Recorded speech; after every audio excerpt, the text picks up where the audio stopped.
میں نہ دیکھوں گا کوئی در بدری محشر میں، مسکرا کر مجھے دیکھیں گے نبی محشر میں۔ طے یہی تھا مگر اعمال نہیں دیکھے گئے، نعت سرکار سے ہی بات بنی محشر میں۔ اور دل نے چاہا کہ وفا پہ کچھ لکھوں، دل نے چاہا کہ وفا پہ کچھ لکھوں، لفظ ابو بکر آیا تو قلم ہی توڑ ڈالا۔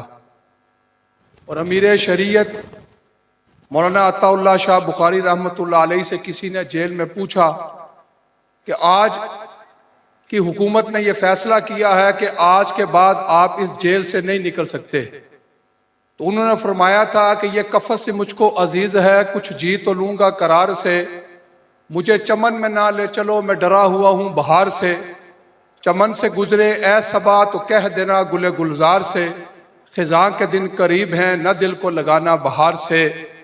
سب سے پہلے میں قاری عبداللہ صاحب کو مبارکباد پیش کرتا ہوں کہ اپنے پوری زندگی ان مدارس کے لیے لگا دی۔ آج یہ چمن نظر آ رہا ہے کہ آپ نے اپنی پوری زندگی طلباء کے لیے، مدارس کے لیے وقف کی ہے۔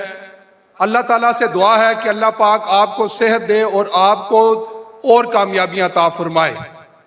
میرے دوستو، قرآن وہ انقلابی کتاب ہے جو انسانوں کے لیے ہدایت، رحمت اور کامیابی کا مکمل راستہ ہے۔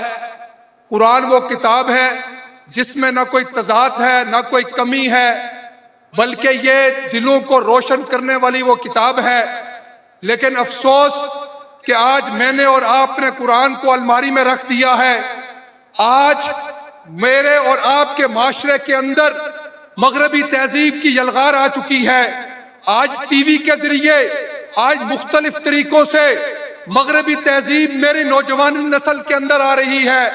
آج ہندو اپنی تہذیب نہیں بھولتا ہے، یہودی اپنی تہذیب کو نہیں بھولتا ہے، عیسائی اپنی تہذیب کو نہیں بھولتا ہے، آج بھی شادی چرچ کے اندر کرتا ہے، لیکن مسلمان اپنی تہذیب کو چھوڑ چکے ہیں۔ اس قرآن نے اسلامی تہذیب کا فلسفہ دیا تھا کہ مسلمان ایک رب پر ایمان رکھتے ہوئے، نبی کو اپنا پیغمبر مانتے ہوئے، صحابہ کو ایمان کا معیار مانتے ہوئے اپنی زندگی بسر کرے گا۔ لیکن افسوس 1400 سال کے بعد آج ہم بہت پیچھے چلے گئے ہیں۔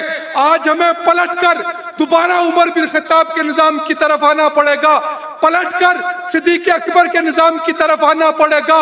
آج اس پاکستان کی سرزمین پر اذانوں کے اوپر پابندیاں لگانے کی سازشیں کی جا رہی ہے۔ اللہ کی قسم، میں اور آپ اگر پلٹ کر اس شعور کو عمر بن خطاب کے نظام کی طرف نہ لے کر کے پھر میرے اور آپ کے گھروں کے اندر پھر مغربی تہذیب کی یلغار ہوگی، میرے اور آپ کے گھروں کے اندر پھر امریکہ یورپ کی باتیں ہوا کرے گی۔ آؤ اس عمر بن خطاب کی باتیں کریں جو مسجد میں جاتے ہوئے اس کے پاس پہننے کے لیے چپل نہیں ہے۔ آؤ اس عمر بن خطاب کی باتیں کریں جس کے پاس صرف ایک کتا ہے، نماز میں تاخیر سے آتے ہیں، پوچھا جاتا ہے تاخیر سے کیوں آئے ہو، فرمانے لگے میرے پاس تو صرف ایک کتا ہے۔ آؤ اس عمر بن خطاب جو مسجد نبی کے اندر سب کو جمع کر کے کہتے ہیں کہ حکیم نے مجھے کہا ہے کہ آپ شہد کا استعمال کریں، میرے گھر کے اندر شہد نہیں ہے، بیت المال کے اندر شہد موجود ہے،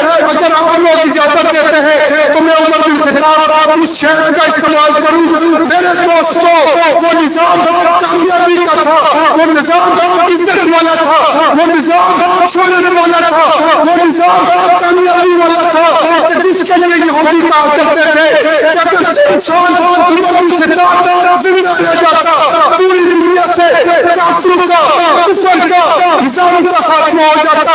آج بھی میرے حکمرانی کو پلٹ کر ابو بکر صدیق کے طرف جانا پڑے گا۔ انشاءاللہ تعالی ہم اپنی آنے والی نسل کو حضور کے ساتھ لگائیں گے، ہم اپنی آنے والی نسل کو ابو بکر کے ساتھ لگائیں گے، اور ہم یہ انشاءاللہ تعالی قبر کی باتوں میں اتر جائیں گے، نہ نبی سے بے وفائی کریں گے نہ نبی کے صحابہ سے بے وفائی کریں گے انشاءاللہ۔